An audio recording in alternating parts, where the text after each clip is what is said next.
अस्सलाम वालेकुम everyone, welcome back to my YouTube channel. आज मैं अपने चैनल पर आप लोग के साथ बहुत ही मज़ेदार और जायकेदार ब्राउन कढ़ाई की रेसिपी शेयर करने आई हूँ। रेसिपी को एक बार ज़रूर ट्राई कीजिएगा और अगर अब तक मेरे चैनल को सब्सक्राइब नहीं किया है, चैनल को सब्सक्राइब कर दें, बेल का आइकन भी प्रेस कर दें। चलिए आइए जी जल्दी से रेसिपी की तरफ बढ़ते हैं। और रेसिपी बनाने के लिए हमने यहाँ पर 1 टेबल स्पून लहसुन का पेस्ट लिया है और इसमें हम ऐड कर देंगे 2 से 3 टेबल स्पून वाइट विनेगर। और अब हम प्राउंस को जो हमने तकरीबन 400 ग्राम के करीब लिए हैं वो हम इसमें ऐड कर देंगे। और झींगों की सफाई करने के बाद इसकी जो एक नस होती है इसको रिमूव करना लाजमी होता है, उसे भी रिमूव करके अच्छी तरह से वॉश करके रख देंगे। अब बारी आती है झींगा कढ़ाई बनाने के लिए हमें किन इंग्रेडिएंट्स की जरूरत होती है। सबसे पहले हमने यहाँ पे लिया है मेथी दाना हाफ टी स्पून, एक दरमियानी साइज की प्याज, लहसुन के 8 से 10 जवे लहसुन के, 2 अदद हमने अदरक के लिए हैं, 3 अदद हमने दरमियानी साइज के टमाटर, 2 हरी मिर्च, half teaspoon salt, 1 teaspoon salt, 1 tablespoon लाल मिर्च पाउडर, 1 टीस्पून हल्दी पाउडर, 1 टेबल स्पून धनिया पाउडर और 1 टेबल स्पून हम ले लेंगे यहाँ पर पिसा हुआ खोपरा।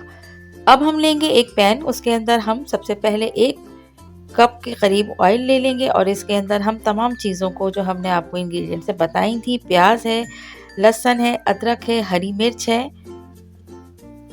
इन तमाम चीज़ों को हम जस्ट 1 मिनट के लिए फ्राई कर लेंगे।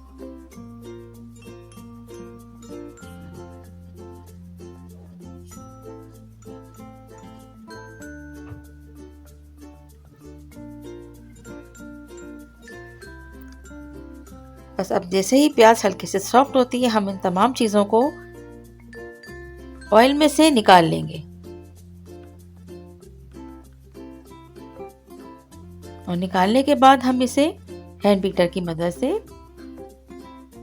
अच्छी तरह से हम इसे ब्लेंड कर लेंगे। और इसके साथ ही हमने इसमें टमाटर भी ब्लेंड कर लिया है। अभी कच्ची सी ग्रेवी बनके तैयार हो गई है। तमाम चीज़ों को अच्छी तरह से ग्राइंड करने के बाद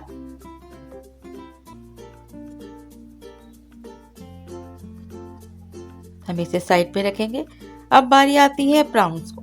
प्राउन को हमने बहुत अच्छी तरीके से धोने के बाद और एक छन्नी में रख दिया ताकि एक्स्ट्रा वाटर जो है वो तमाम इसका रिमूव हो जाए।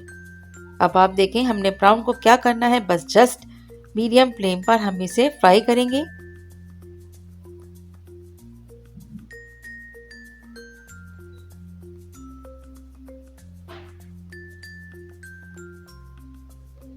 बहुत ज़्यादा इसे ओवर कुक नहीं करना है, जस्ट हमें इतना फ्राई करना है कि तमाम झींगों का कलर जो है वो चेंज हो। अब हम उस कढ़ाई में जिसमें हमने प्याज, लहसुन, अदरक को फ्राई किया था उसी ऑयल में हम हाफ टी स्पून मेथी दाना ऐड करके और मेथी दाना को हम हल्का सा फ्राई करेंगे।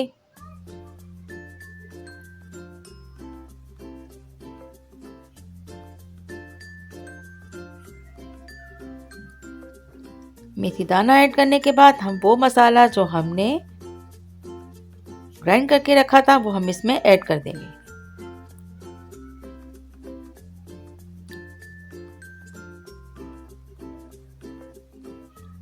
मीडियम लो हीट पर हमें इस मसाले को तैयार करना है। अच्छा, अब बारी आती है स्पाइस की। इसमें रेड चिली पाउडर, हल्दी पाउडर, कोकोनट और सॉल्ट ऐड करके भी हम अच्छी तरह से मसाले को मिक्स कर लेंगे। मसाले के साथ तमाम चीज़ों को बहुत अच्छी तरह से कुक करने के लिए हमने एक तो सबसे पहला स्टेप ये है कि इसकी हीट को बहुत स्लो रखना है, लो रखना है। और तकरीबन यहाँ पर हम लो हीट पर इसको कुक करते हुए जैसे ही तमाम ऑयल ऊपर आता है हम इसमें प्राउंस को ऐड कर देंगे।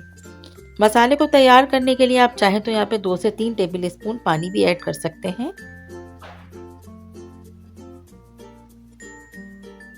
हर 1 मिनट के बाद हम यहाँ पर प्राउंस को ऐड करने के बाद चेक करेंगे, अगर ओवर कुक हो गए तो ये हार्ड हो जाते हैं, तो इसलिए हमें इसको बहुत ज़्यादा ओवर कुक नहीं करना है, इतना ही कुक करना है कि ये सॉफ्ट फॉर्म में रहें।